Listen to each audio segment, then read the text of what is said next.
Welcome, everybody, to the Bird and Berg Show. I am DM, and I don't know about your two hosts, BM and Berg, but I don't think I like sports anymore. I think I'm going to take up knitting, maybe do some coloring, some creative writing.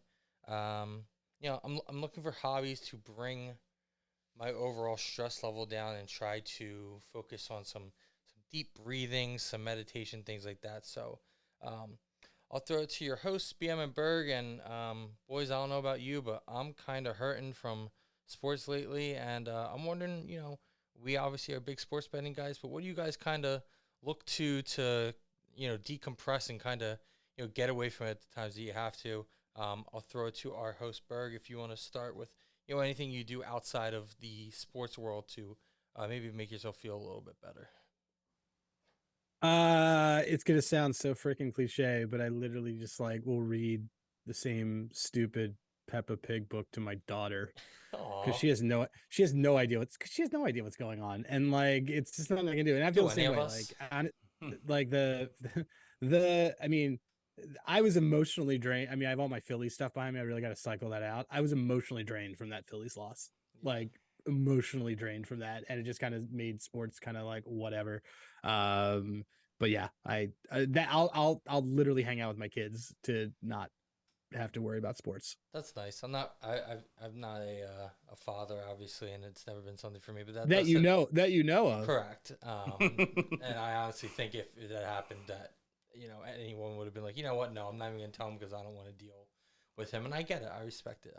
But that does sound like a very nice thing to step away from. What about you, Well, Berg, BM? it's Berg, also you because a lot of the time I'm let's be honest, a lot of the time I'm not paying attention to them because I'm on my phone doing something like this. So it's sort of like reverse correlation of, oh well, might as well give them a little bit more attention when I really don't want to do anything with sports since I don't give them attention because of sports. Father of the year, baby.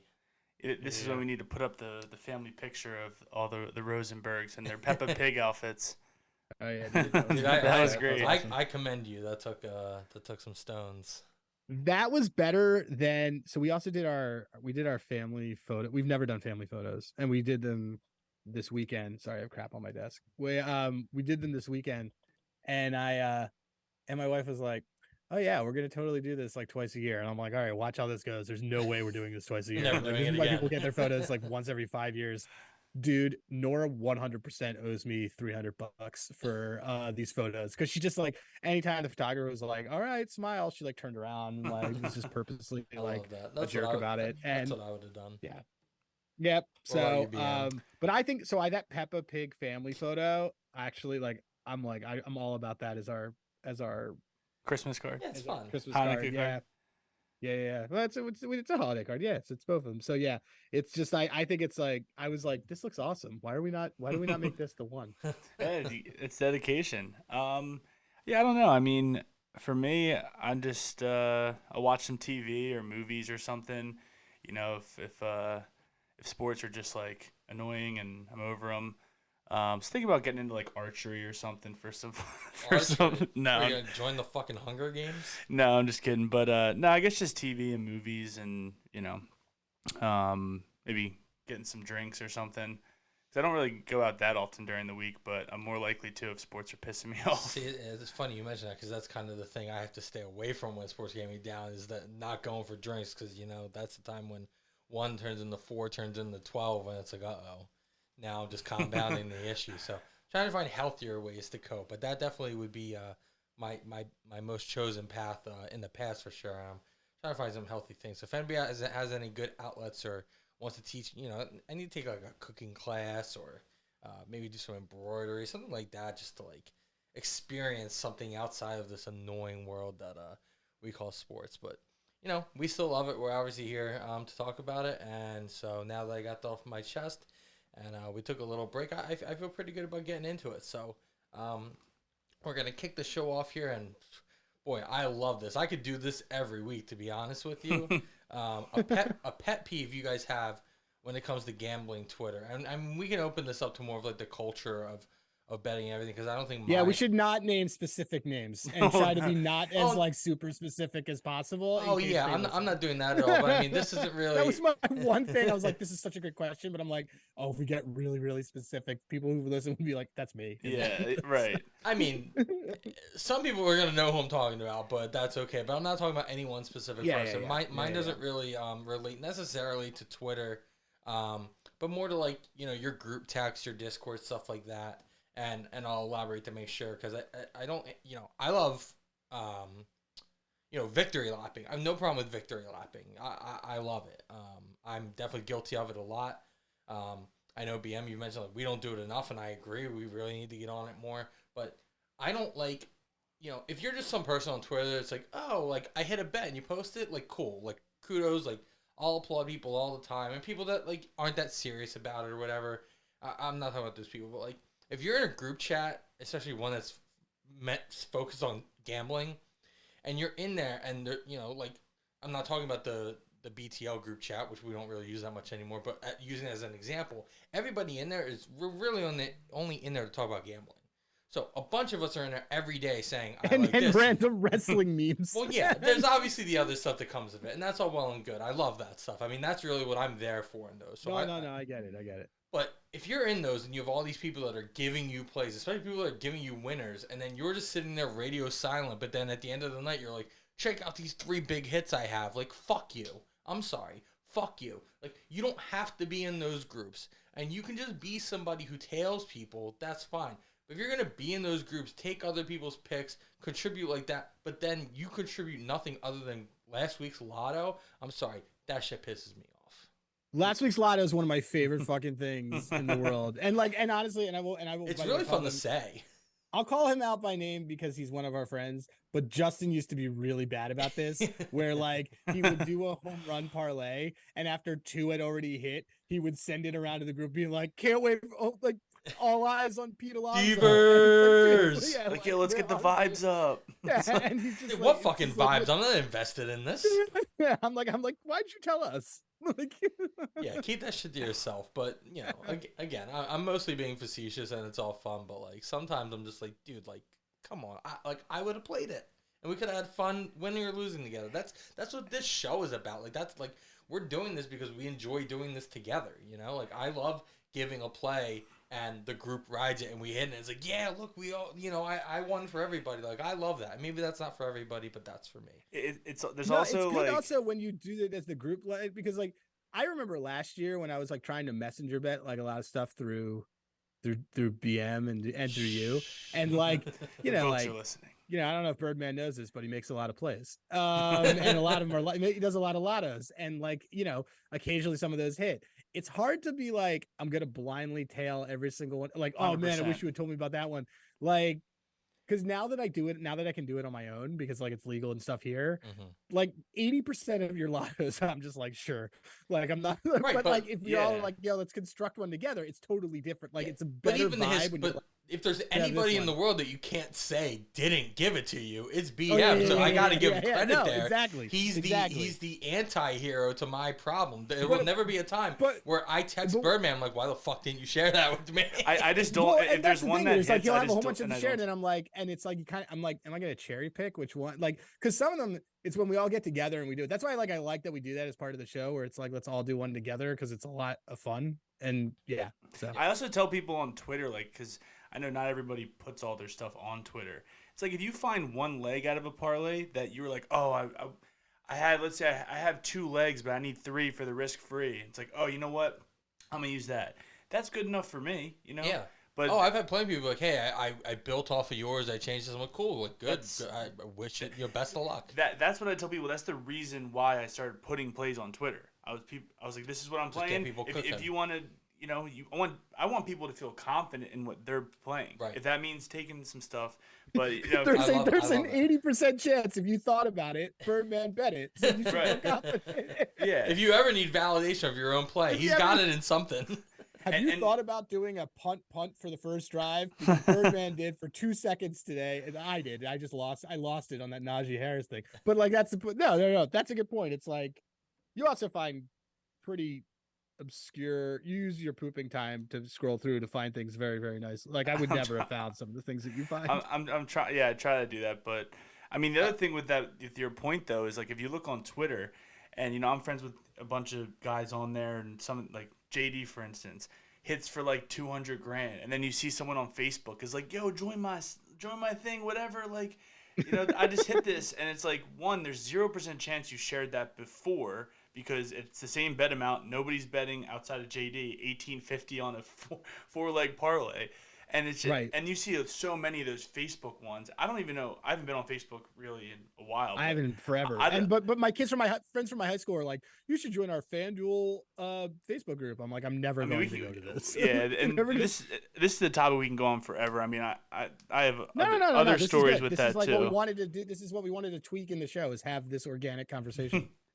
Yeah, I mean, I just remember quickly, like my girlfriend's friend was like in some Facebook one, and this guy like was charging whatever for NBA, and I kid you not, I had her friend send me what it was, and it was 10-leg alt parlays, and it'd be like Pascal Siakam like over 7.5 points minus 4,000, and it would be like 10 of those, and he would put out 10 or 15 of those lottos. And, like, Lonzo Ball would be in one, and then he would just get in foul trouble or get hurt, and then it clearly wouldn't hit. And it's like, dude, like, how do you give out minus 4,000 odd legs? But I'll just segue that into my pet peeve. Wait. Before you segue into that, real quick, got to give a nod to, was it Stoned? Who did the glitch Stone. one? Yes. So it actually was the glitched Peyton Pritchard. That's a glitch. That was 100% a glitch. Somebody commented. I forget what he said. And somebody commented and said, "Can I like interest you in Pritchard?" Like it was like 5 points or 5 rebounds, 5 assists was like 60 to 1. It works for a blowout. For a blowout game script, it made sense. Well, but the glitch Which part they were of it favored was by 11. The glitch part of it was it went from 45 to 1 to 100 or to 100 to 1. Just by adding Celtics minus 2.5, which was absurd because if Peyton Pritchard is in the game getting these stats, they're probably up by more than 3. Right, so it just didn't make any sense. Did it pay out? Yeah. He said they took like 14.4K out of taxes right away. Right away? Yeah. Which is, I guess, better than. New York? Does he live in New York? I'm not sure. But that was just such a crazy. wild, and you get some sort of FOMO when something is posted, but. You can't play everything. The chances on all these are like right nuts. I'm like, if I had a $5 free bet, whatever. It's like, no, I put it on Better Call Saul to win win the Emmy for best comedy or best drama. I mean, Okay. But yeah, my pet peeve, or one that I don't know, it just irks me, is when people like use the term like hook as an excuse for a loss. I know a lot of people do it, whatever. Now, granted, like the only time I use hook is like a spread, right? You're like buying the hook or something, like I lost by the hook on a field goal or whatever. That's apparent. But like somebody has like the worst for me, specifically, is when somebody has like it's like over 2.5 receptions and they get 2. It's like, oh, I got hooked. It's like, no, he had 2 receptions, you lost, and he didn't have 3. Like, I get it a little bit more if someone's like, oh, I had like over 63.5 yards and it fell exactly on 63. That's a higher variance. Like, okay, like, you still have to say like I lost this bet instead of like, oh, I got hooked. It's like not an excuse. And a lot of people use it as an excuse, and I'm just like, dude, like it's still a loss. It's like tied to that. So like this isn't my official one, but the other one, but tied to it is like when we move on.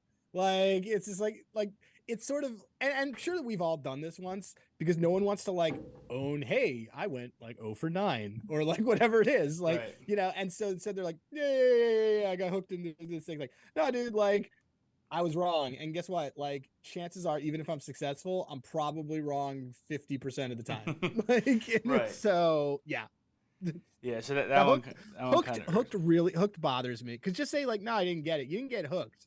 Like hooked would be they readjusted, like you either bought the hook or they readjusted the scoring afterwards and they changed something. Yeah, you lost the bet. Right. Like that's 100% one, and yeah, or it always irks me when it's like something that's a extremely low line, like shots on goal for hockey, or like receptions, or God forbid someone goes, "Oh, I got hooked on 2 total bases. He got 1." Like, no, you didn't. No, he you got didn't. You lost. he got he got a single and he didn't hit an extra base hit or something, or Yeah. whatever. I know that's as a big as a big baseball guy, that one is true. It's like how many times if I'd said to you guys when I missed a bases prop, oh man, guys, I got hooked on this bases prop. No, dude, guys, I was wrong. Like guess what? It just And was what's I kind of didn't bet funny Corey is a Seager, and lot that of was people dumb. don't really do it for total bases. So why would you do it across the board? Every single over Yeah. 1.5 that falls at 1, you could say you got hooked. So you had what, 35 hooks in a week? It's like, no, just losses. But like your point, like you're going to talk about here, nobody cares. That's my biggest thing. My biggest thing, it's not like even like I don't care. Like who I care about who wins. I care about if my friends win. Yeah. Like, and I think that the biggest problem with gambling X and gambling Twitter is that they think that they are a much bigger portion of. There's like 700 million people on Twitter. Like, and I'm sorry, but like, it's such an echo chamber, and no one cares. No one Yeah. cares. I'm sorry, like no one cares. Like I It think used to Dan be did this as different, a like a couple And no years one ago. cares about your fantasy team either. like no one Right. cares about your fantasy team, and like no one cares. No one is losing sleep over your bets, winning or losing the way that you are. Like seriously, and it just and it like I'm sorry, but like it just doesn't change any. It's that's not to depreciate the value of you putting your content together, doing whatever you work on, or like look, we do a podcast that like probably has like 7 people listening, and one of them is probably a Russian bot. But like the reality, but the thing is, She's it's a like nice lady. it's taking it so seriously to the point where it's like, oh my god, like if I like my just get it's like a warped sense of just entitlement. Then it's sort of just like, guys, like guess what, if you're doing this regularly, there's 365 days of the year that you're doing this, so I can't care about every single one of them. Yeah, and a couple years ago, before a single Discord was even out there, everybody would collaborate on Twitter. You would just comment under people's posts, and you would like just build parlays. There was no like, oh, I can't give this out because I have a Discord, or that type of thing. Plus, you add in all these states, it's just more and more people, more and more people. Like, how many people a week just from scrolling Twitter that I see, like, what's a unit? I'm new to sports I betting. don't know who anybody is in our Discord, like Oh, except for you guys. Why is No. everybody asking to see my unit?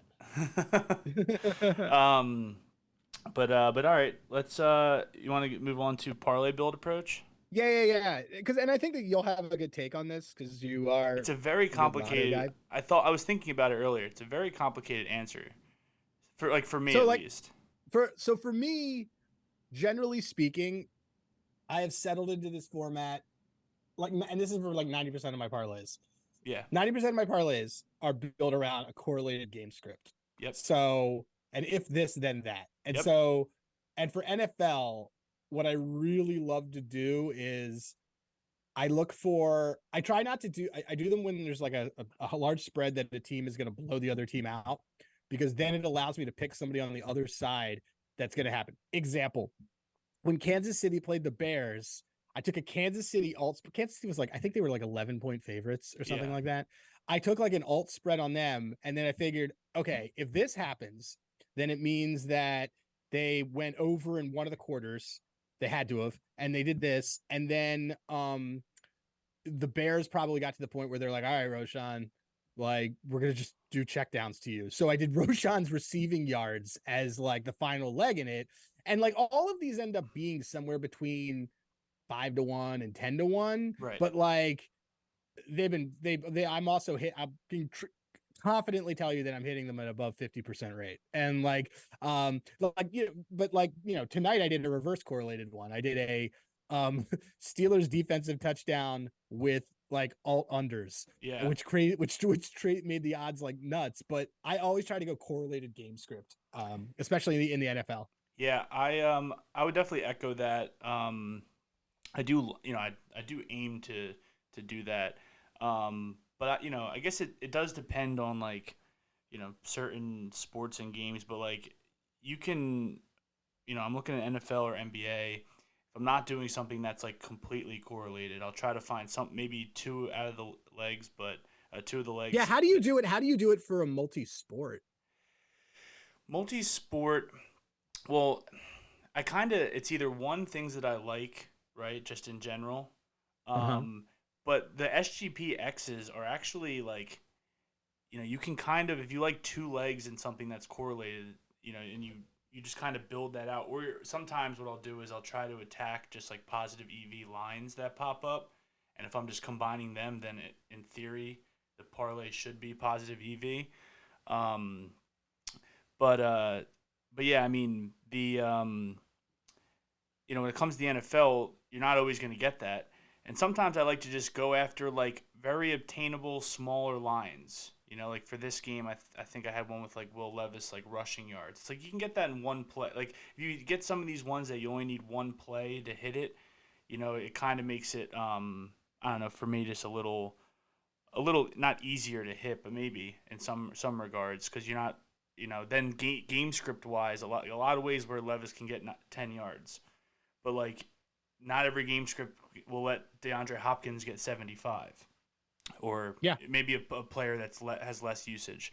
And NBA, what I like to do is sometimes if I see like some lines have just gotten bet up, right? Someone's rebounds have skyrocketed from like 7.5 to 9.5. Maybe I'll look at taking an alt under of like under 10.5. That's the one thing I don't like about some of these books for NFL is they don't have as many alt unders for some of these props, especially FanDuel. They just say, oh, you want to take Allen Robinson, or that's a bad example, George Pickens for 75 plus, sure, but you can't take under 55.5, which was like I thought about that today because like I really wanted, like, you can't take a basement.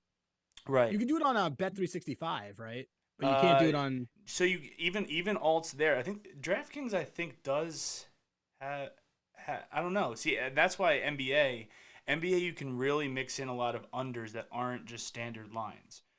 So for NBA it's a more mix and match. NFL, you know, once you mix in touchdowns with NFL, it gets a little murky as far as one, like just EV in general, and two, you know, there's so much variance in touchdowns that it's hard to consistently bank on them if you're playing either the risk free every single week or all that stuff. So yeah, it's a bit of a mix and match. But yeah, I love it.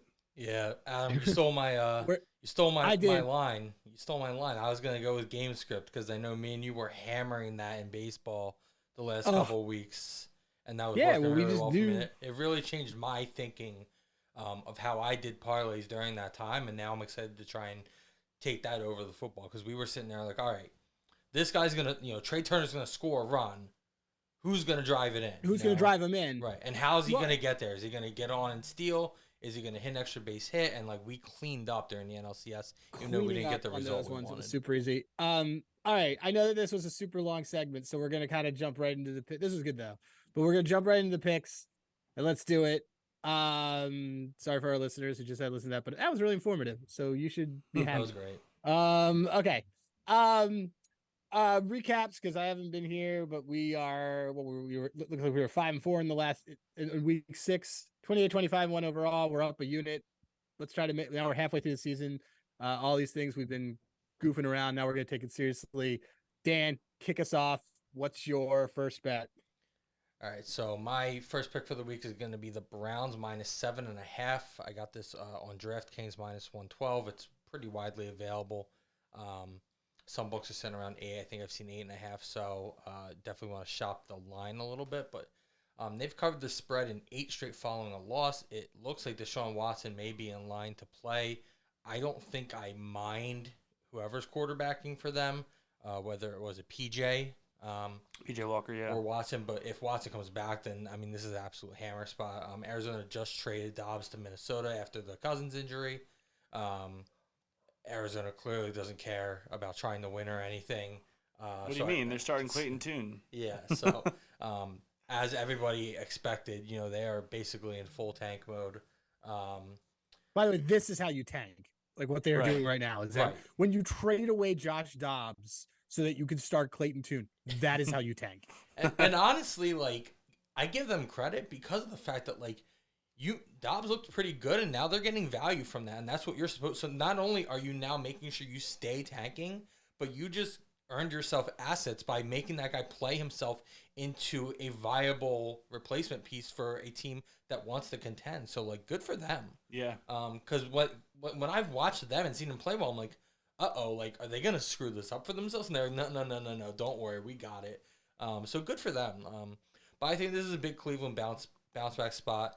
And despite Dobbs looking okay and Arizona being kind of spunky, they've lost 14 of 15. So I just don't buy it. I'm really in on Cleveland to cover the 7.5. BM, what's yours? The Cardinals have fallen off a cliff as well. Yeah, and BM also loves anyone talking about the Browns. Yeah, I know. That's why I'm throwing the ham. I'm not even talking to you, Adam, because I know that I said the Browns. I saw his eyes. He's like, yeah, here we go. Yeah, I'm finally not trashing the Browns 1 week, so he's got to take advantage of this. I mean, bounce back. Yeah, my first play here is I'm going with a rushing prop, Jonathan Taylor over 63.5. Minus 115 on MGM or 110 on 365. He played 15 more snaps last week than Moss. I think he's getting himself back to being the Colts' a bona fide RB1. I do expect that to continue. He's had 75 and 95 rushing yards in back-to-back games. Pretty efficient as well. Pretty high yards per carry. Panthers' defense is the worst rush defense in the league. 26th in opposing rush attempts, 29th in rushing yards allowed, 28th in yards per rush, 32nd in opponent rush play percentage, and they are the 32nd ranked rush defense in DVOA. Any way you look at it, they stink. They just let the Texans 30th ranked rush offense in DVOA rush for 110 yards, and they are allowing 25.3 rush attempts for 127 rush yards, specifically to running backs, which is, again, worse in the league. I also don't expect the Colts to put Minshew in the position to throw the ball 40-plus times again in this game because of how bad the rush defense is. I imagine Steichen caters the game plan to a more control the pace on the road and heavy run play percentage, especially given the fact Minshew has 5 picks in the last 3 games. So I expect JT to have a big game here, and I did take the latter. The odds on this line have kind of moved a little bit wonky up and down. Anyone has Bet365, those where the best odds are. If you don't, I would kind of wait and see if some of these other DraftKings or FanDuel comes out with some alternates, because Caesars kind of moved to kind of unattainable, like plus 120 for 75, which was odd, seeing that the line was still at 63.5. So, 63.5 rush yards, Jonathan Taylor, smash spot.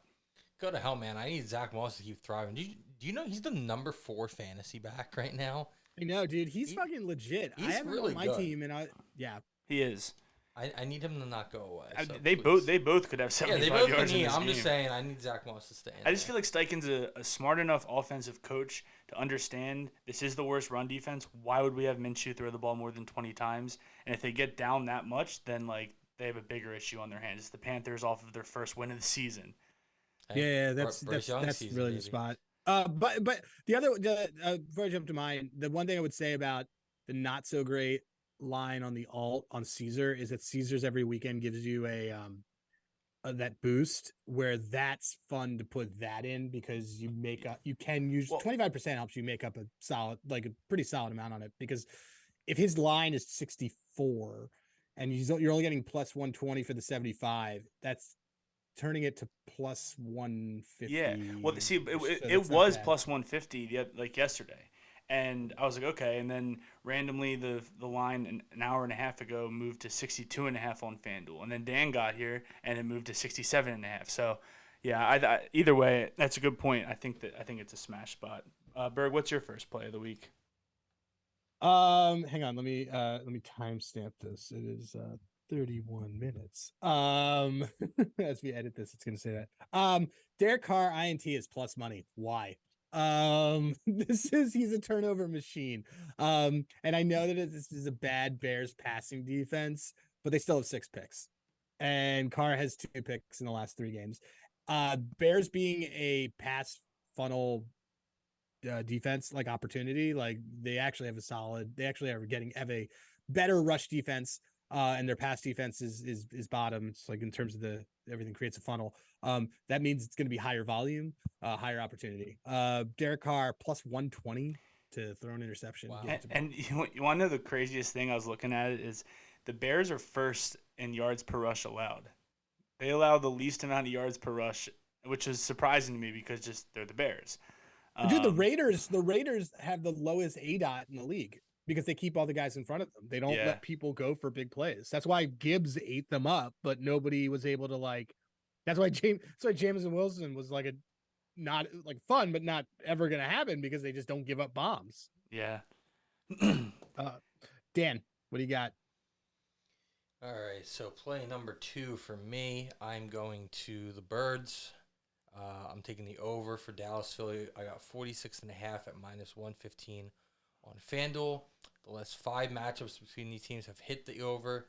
Eagles' home games this season are averaging 58.3 total points, and each team averages at least 28 points per game. I think this is a shootout. I think the Eagles are going to score a ton. Obviously, I'm biased. I don't think there's any way Dallas shuts down the Eagles' offense. I don't expect the Eagles to shut down the Dallas offense either. Dak is historically very good against the Eagles for what that's worth. So I think that we're going to have a really exciting shootout Sunday afternoon. And, I mean, I would hammer this. I like this up to, I would say, honestly, probably up to at least 48.5, if not 49.5. I'm probably going to alt-line this at some point.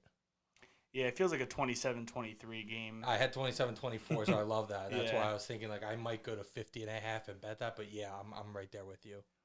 Yeah, I'll stay in the NFC East here with my second play. I got Jahan Dotson over 3.5 receptions, -130. DraftKings, MGM, and Caesars all have that line. He's coming off back-to-back 5+ catch games, finally getting in some sort of rhythm with Howell. He had a pretty rough start to the season. The Patriots are 29th in DVOA versus wide receiver 2s, allowing 6.3 catches for 55 yards. Howell just threw the ball 52 times. And the Commanders seem that they don't want to run the ball. They are number 1 in the NFL in pass play percentage, throwing the ball nearly 69% of the time. Nice. Yo, me a soda. Going up against a pass defense, ranked 9th in rush yards allowed per game and 2nd in yards per rush. I just expect Howell and the Commanders to continue with the high-volume passing offense. Curtis Samuel is also questionable with some toe soreness. I like this prop either way. I think Dotson gets 5+. You can wait for some alts to pop up on DraftKings FanDuel. If you have Bet365, you can get 5+ at +190, which is, in my opinion, way too high. With a juice 3.5. So give me Dotson over 3.5 catches, -130. The problem is Sam Howell is Peyton Manning against the Eagles, and he kind of stinks against everybody else. You know, he's like He really 4th in is. passing yards. Or I something. know because he's played the He's Eagles also twice like already. interceptions. He's Yeah. And they also he just passes the ball like every play. It's so annoying. They hate running the ball. They really do hate running The enemy ball. came in, they're like, let's just pass. So At least against the Eagles, it makes sense because the Eagles are a great run defense and a terrible pass defense. But yeah, I love that. All right, Berg, what's your second play? Okay, so my second play that's written in the sheet, I'm actually gonna flip it with my third because I want to end with my second. My third pick is a Bengals money line 125. Bengals are back, baby. You know how I feel about the Bengals. We were shipping the Bengals pretty much all last year. After that team is different after the bye. They just went in. They just showed everyone that Brock Purdy's a fucking fraud. Fraud. And by the way, the Bills stink. I don't care. There's nothing else. Like the Bills doing what they did and then not being able to actually at the end cover a spread against the Bucks and Baker. I don't care. Sean McDermott's not winning anything. Remember when we loved them 3 weeks ago? This Bengals team is going on its run. Dude, Bengals at home, man. 125. Give me Joe Burrow to do it. Literally, my cap that I wrote on this is Bills stink. Bills stink. Yeah, I definitely think that that's a better side. Any concern about at whatever that trend is after playing the 49ers, teams just don't cover? No, because Joe Burrow's no, you know why? Because I think because honestly, man, like Joe Burrow's the effing truth. He is. Joe Burrow is what Josh Allen wants to be. There is no other quarterback in the league. And like I feel like this is gonna end up I also think there is no other quarterback in the league who can go into every other stadium on the road, and I would confidently say that they'd beat them. And obviously this is a home game and that's fine, but just Look, man, jungle. like they got their stuff together after that bye. They looked good. They could have put on more points I'm against sorry. against Wait, that Joe Burrow Niners is the team. only quarterback we think that about? I don't buy that Yeah, at all. I Patrick do. Mahomes, Jalen Hurts, they're the only other two I'd probably say. Burrow's gone into Arrowhead and beaten Mahomes. I'm not saying That's Burrow the- can't, but I would bet on the other two as well. I think that's disrespectful. I disagree. It is. It's supposed to be disrespectful. Yeah, but but it I'm is- telling you like, it's wrong. Give me Matt No, Stafford. Come on, He's- fuck off. That's Stafford. No. Anyway, it's fine. My point is that fine, like Burrow is one of the Yeah. one of maybe Sure. three. Well, Absolutely. but And I just feel like when it trust comes him. to like a matchup like this, if I was, let's just say I was playing devil's advocate on the Bills, if your only cap is, oh well, it's a revenge game from the DeMar Hamlin and they have extra rest, that's just not enough.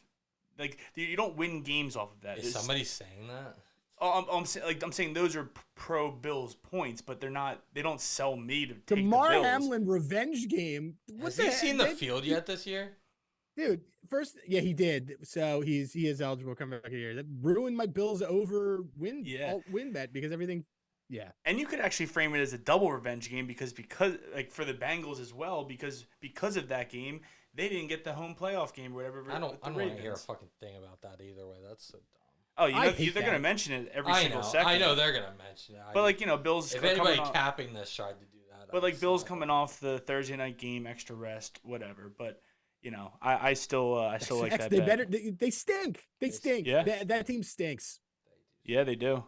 That's unfortunate. Josh Allen was above 15-1 for MVP, which was like we were like, oh nice, we got a nice line before. No, And then now it's just yeah, done. it's Now done. It's dead. I'm sad. Dan, All bring right. us home. Last one, same game, going to the Birds. I'm taking Dallas Goedert over 42.5 receiving yards, minus 115 on DraftKings. Over his last 4 games, he's averaging 68 yards per game. Dallas is 13th in the league in DVOA against tight ends, but if you look at who they've faced, it's been some pretty inferior competition. They faced like the Jets, who don't have one. They shut the Giants out, and Darren Waller's been a disappointment. But you look at a guy like George Kittle, he absolutely torched them for 3 touchdowns. Goddard is far and away the best tight end they will have faced so far. He's hot right now after weeks of everybody saying, this is the week, this is the week. He's been having the weeks. The Eagles are implementing him. Their passing game is basically him. It's A.J. Brown 1, and then him and DeAndre Swift are 2 and 3, depending each week. And then Devontae Smith is, I'm trying to figure out what they're doing with him. But I think Goddard's going to eat against this Cowboys team this week. And I also like to sprinkle his anytime, which I think is like plus 230 on FanDuel as I saw. But if you have, I really don't care to promote this, but his Barstool is plus 260 for his touchdowns, the best number I've found so far. Yeah, He's number 2 in overall tight end route participation, and he's playing in the slot more than he's ever played in his career. Like everything, Goddard is. If you could find a way to bet over his seasonal things, like Goddard is the truth. Yeah, and his like for them, I think honestly the rest of the way he's going to basically be between the 20s. He's going to be the slot receiver, and then you're going to see Julio enter inside the 20 as a slot receiver, or even put Smith in there. And Goddard will still be out there as the tight end, so he's going to get so much more opportunity the rest of the way. And I'm glad they figured out how to get him involved, because that was kind of upsetting the first couple weeks. I think one of the times we were researching it, maybe like as a group, I remember we saw like Goddard also was better when they were losing, which is obviously more of a chance in this game. Like if you notice the games that we're winning, Goddard doesn't get as much. Well, I mean that's with every receiver, because they shut their offense down in the second half and run out the clock, so that definitely makes sense. Unless you're A.J. Brown, that's probably anybody. Yeah. So that definitely makes a lot of sense. And you're right, this is not. I don't think this is a game where you're going to see the Eagles go up 21-3 at halftime and run the clock out. So he's going to be involved for the entire game. So that's a great point. I'll go with my last play. How can we have a show without it being a derivative bet? I got the Saints third quarter. Minus Sorry for our listeners who don't know, the Birdman will take the most obscure derivatives of a game. Like, Yeah, I didn't. it's good, man. Dude, edges are edges. Don't let anyone tell you Well, otherwise. that's Just what I let do your to time start. stamp. That's what I do to start the week. I look at any like exploitable trends that match up statistically for just quarter and half props and stuff. But if you're in the Discord, you would have got this at 1.5 yesterday, but 2.5 still fine under a field goal. Huge defensive edge here in the game for the Saints, especially in the third quarter. where it made me chuckle when I just thought about that, like, coach like Dennis Allen would have like such an edge over Eberflus coming out of halftime, like both just bad coaches. But Bears are 25th in third quarter points per game at 2.8 points a game. They're averaging 0 on the road, and 32nd in opponent third quarter points per game, allowing 7.4. Goes up to 7.8 on the road. Saints are 14th in third quarter points per game at 4.5. Goes up to 5.3 at home, and they're allowing the second fewest third quarter points, allowing 1.6 points. And surprisingly, the Saints are first and third quarter time of possession. Bears are middle of the pack. Trend-wise, Bears are 2-6 third quarter ATS on the season, 0-4 on the road. Saints are 6-2 on the season, 2-1 at home. So I'll back the better third quarter defense, even if this is 3-0. I think it's 3-0 Saints in the third quarter. Dynamite cap, dude. Thank you. I just was as I'm on timestamp duty. You did it. You nailed it. That's good. I think right away we're all on the Saints this week. Mine to close it all out. Let me take you guys. We don't have our sponsor yet, but the Home Depot ladder section. Let me take you. So last week. Hold on. Let me put it. Yeah. I have it ready. I'm slacking on getting it on the board. That's my. No, it's gonna be fine. Okay.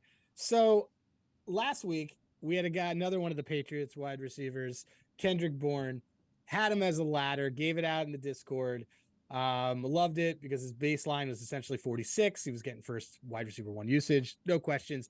Dude tears his knee in the middle of the third quarter, and nothing happens. There had been, up to that point, though, I will say, a guy on this team, a rookie wide receiver, Demario Douglas, who'd been getting a lot of action. And after Kendrick Bourne left the game, Demario Douglas 100% became wide receiver 1. Yep. And he's getting the targets, and he had more of the air yards. So I am proposing a Demario Douglas ladder against the aforementioned piss poor Washington Commanders deep ball defense, of which is last in the league, an alarming 16% explosive pass plays, 10 touchdowns, of 15 or more. By the way, second only to the Eagles, but we won't talk about that. Anyway, we're gonna go with this. His baseline's 42.5 at -110. You can do whatever, but I propose that you start with 50 yards at +120, go to 60 at +190. 70 at +290. At 70, like the most that a Patriots wide receiver has scored this year is 89 yards that Kendrick Bourne had. So if you want to go to 9, if you want to go up to that, you could get that at 90 yards at 650. I'd say you run this ladder up to what Kendrick Bourne could have done with Demario Douglas. Ship it this weekend. You're not going to get a better opportunity, even with the quarterback that can't throw the ball. The Demario Douglas ladder I present to you. I love it. What did Bourne end with? 36. Yeah, I to no surprise, I actually had Bourne and Demario Douglas touchdowns last week. Demario Douglas was like plus 700 or something. They usually go to him early, and it's just like, I mean, look, it's just like the usage is just going to be there. I think it's a great op. They got to throw it to somebody. They obviously throw it to the tight ends, but he gets that volume, and he got the volume after Kendrick Bourne left the game. And and the matchup is just really good. Yeah, absolutely. And I mean, and not that the Commanders, they're not a potent offense by any means, but if their passing offense is on early and they do go up in this game, it just adds to the ability to pass the ball here. I think that's a great look. This has been your Home Depot ladder of the week. Home Depot ladder of the week. All right, I love the impromptu music. The lightning, I love it, dude. We're gonna do the lightning version of In Your DMs and get into our group plays and get you all out of here. Don't you rush me. You're muted because it's my time to shine. Your time is up. My time is now. This will be a short one because I had to think of something because I had something, and I'll remember what it was some other time. But I've seen a couple of people talking about this, so I'll just get my 2 cents out there. It's November 2nd? Yeah, I never know what that is. It's November 2nd. It's not Christmas yet. You can, start your shopping. Maybe you're going to put up some decorations because I know Thanksgiving is a decoration holiday, but it is not Christmas time yet. Thanksgiving is great because it's football, it's food, and I'm probably going to be in bed by 5:30 in the afternoon. You cannot skip Thanksgiving. The food is good. The people are good.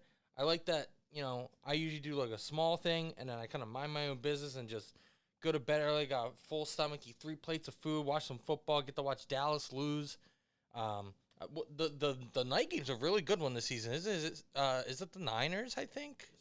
No, it's Thanksgiving. The night games are really, I think it's Niners Seahawks, if I'm not mistaken. Somebody said it to me the other day, and I should have had it ready, but yeah, not like that's a great night game. Like you never know you're gonna get the Lions in the first game, the Cowboys in the second game, but getting a really good night game is awesome if you're able to stay awake for it, which I probably won't. But the other thing that's great about Thanksgiving is I love that like in the day where nobody goes to stores anymore, you don't have to go out and do Black Friday like we used to. Like, dude, when I was a kid, like I would go to Best Buy at like midnight and be out there till 6 a.m. You're distracted me fist pumping, man. You're killing me here. I would stay on the cold till 6 a.m. so I could buy a bunch of DVD seasons of The Office and stuff. Like it's so nice to not have to do that anymore. So now I know that like I don't have to block out that Friday to do a bunch of crap and spend a bunch of money. Now it's just a nice 4-day weekend where I get to relax. I get more time off with that weekend than I do for Christmas. So I look way more forward to Thanksgiving. I get if like you have a family and kids and stuff, Christmas is probably very appealing, but I'm just a dude who loves football and food, and Thanksgiving is like quickly becoming one of my favorite holidays, and you can't skip it. So respect Thanksgiving.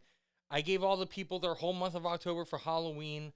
Everybody who wants summer to end and fall to come, and that pisses me off because I'm a summer guy. I let them have it. Now let me have my Thanksgiving and then do whatever you want for Christmas. Yeah, I don't personally mind the November like decoration stuff. I just get pissed off if it's before November. That's what I'm saying, dude. There's no Thanksgiving decorations. So do whatever you want. I don't care if you put the stuff out for Christmas. There's places that do it now in October 1st, like end of September. Like okay, Christmas. I'm like, yo, that's too early for me. You hear Christmas music on the radio. It's Halloween, Thanksgiving, Christmas, and the distinction is important. Make Thanksgiving great again. That's right. Matter. All right. Well, the best segment in all of podcasting comes to a close. We move to Fistful of TDs. I'll be better next time. I liked it. I'll kick this off since I'm on the top of the list here for the Fistful of TDs. So back to my guy of the week. I'm all in on Dallas Goedert. Like I said, I know we build this on FanDuel, so his anytime last I saw was plus 230. He's been hot lately. I think it's a high scoring game in Dallas. But again, if you like we were talking about picking single legs of parlays and stuff, if you like them, if you do like the Goddard anytime touchdown, I did see it for plus 260 on Barstool. BM, what's yours? I am similarly staying with the player that I have a bet on, and I'm going right to Jonathan Taylor, minus 125. The Panthers have allowed 12 rushing touchdowns to running backs, which is the most in the league. I just think this is a smash spot. Get JT back up to being, a top 10 running back in most people's eyes. He's had now a few games where, he's got the conditioning up after not playing. I think this is the spot where he gets one. And if I don't even mind 2 on Caesars for plus 500, a little low. I'm not really one of those guys that plays 2 touchdowns like that. Usually that low, but in this spot, I don't hate it. I just I feel like if you are going to take 2, you might have to put something on Zach Moss. It might be a game where you take both if you can find good odds for Moss because of how bad the Panthers' rush D is. Berg? I'm going with a guy also named it won that same game. Another guy named Adam. Adam Thielen plus 130 on FanDuel, plus 155 on DK. Look, dude. Adam Thielen is all the offense. Cow, dude. He's our cash He's cow. a cash cow. First of all, he is like I gotta bring the Home Depot music back. He'd be what's CJ Sullivan has a really good joke about how there's like right angle sports. Like white angle sports is Adam Thielen. Adam Thielen lunch pail guy. He's a gym rat. He is, dude. You cannot make his reception lines high enough. You cannot make his yards lines high enough. And guess what? In a game where they probably get their butts kicked because they're off of a win, I'll take him for a garbage time touchdown at plus 130. If there's one, like, if there's an opinion, I didn't fade Thielen in any way, shape, or form, But if there's I one hope thing, not. if there's one thing that I believe though coming into the season after last season, it was that Thielen was like washed, and Oh, I agree. I didn't think he was going to be anything. Maybe a decent wide receiver too, but to be flourishing as a wide receiver 1 with a rookie quarterback and a bad O line is Dude, like. him and Zach Moss have saved my fantasy team, which nobody cares about. So this parlay is plus 12 22, so 12 to 1 Spicy. on FanDuel or DraftKings. I just checked both. FanDuel will probably give us a profit boost for any time touchdown parlay again. I don't. Yeah, I just don't know if you can use it with the same game. Oh, true. But we could use it for the Yes, one. wait. You can do the 1 p.m. SGP plus. Well, it's fine because guess No, what? The God, odds it's are 4 better on o'clock. DK. I mean, the so 4 don't- o'clock, The odds I'm are better sorry. for Thielen on DK, so just use it. They're on all there. 4 o'clock. Oh, okay. Oh, yeah. Then you I can might just 4 do it for the p.m. 4 o'clock boost. Yeah. Sure, yeah. But yeah, 12 to 1, which pretty good. I think that's solid. Just by the way, on FanDuel, the JT and Thielen, just them two is 3 to 1. So that's kind of nice for arguably the two best players on each team. Yeah, I think that's pretty solid. We'll post this in the Discord as well. Maybe we'll see. But yeah, you got to tune in if you're listening now. That's I'm not how you posting get it. shit anyway. Listen to the show, you nerds. All right. I didn't want to say. I wanted to say this to you guys on air. I didn't want to tell you beforehand, so neither of them have had any preparation for this. But Okay. I have a name for the teaser. Oh, let's What go. is it? Oh, I want to hear it. You got Adam. You gotta make sure I'm you're looking time at. stamping You it. gotta make sure you're looking at me when I do it, because the Well, hold on. I can't. visuals Well, important. it's actually I can't tell you this, but it's been frozen on BM for about 20 minutes. No. Uh-oh. I'm picturing you naked. So, all right, I'm the go. ugliest Tell guy me. to be looking at the I was thinking about calling it the titty twister teaser, because you're gonna be sitting there at the end of that window and just be like, "Oh, my nipples! I need this to win." Okay. Wait, one more time? Titty twister teaser. Okay. I like it. I like it. Yeah, maybe we'll get I'm into sponsored by Twisted Tea because it's close enough. Oh shit! The twisted tea teaser. look, Oh, he's No, the thinking about twisted monetization. teaser? No, the Twisted Tea Titty no, Twister no, teaser. Twisted That's- teaser that's is just brilliant. Yo, somebody call him right. That's the that's the best thing you've contributed to this show in the history of the show so far, dude. Well done. Yeah, The my- twisted dude, good teaser. job. Yo, if only one person's leg misses on the next show, you gotta chug a twisted tea. My buddy, Oh, my buddy is I probably gonna love watch this. this tomorrow. Drinks like a 6-pack Or every Friday. anyone whose leg misses has to do it. You want to do anyone? Okay, yeah. I love it. If anyone's misses, All right. yeah. And then if for the fistful of TDs, if anyone doesn't score a touchdown, we all have to punch the other one. I was gonna say you get punched in the face, but Adam's so far away, and I don't want either of you to hit me. I'm gentle. We're getting Nora on the line. Yeah, Peppa really. Pig is coming in hot.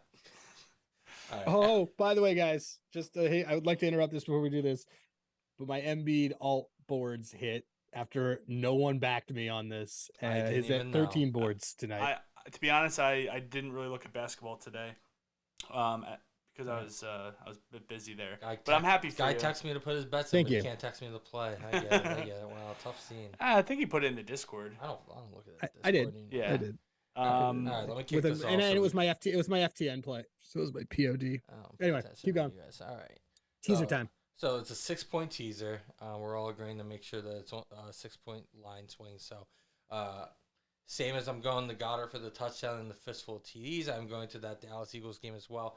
And I have a reason why I'm actually really focused on this game this week. If you look at the schedule, there's a lot of interconference and like cross-divisional games, and I think they're a lot harder to find the script for. This is the only divisional game of the entire slate, I'm pretty sure. So I just feel like it's a matchup that obviously more people are familiar with. These teams don't have a significant amount of turnover.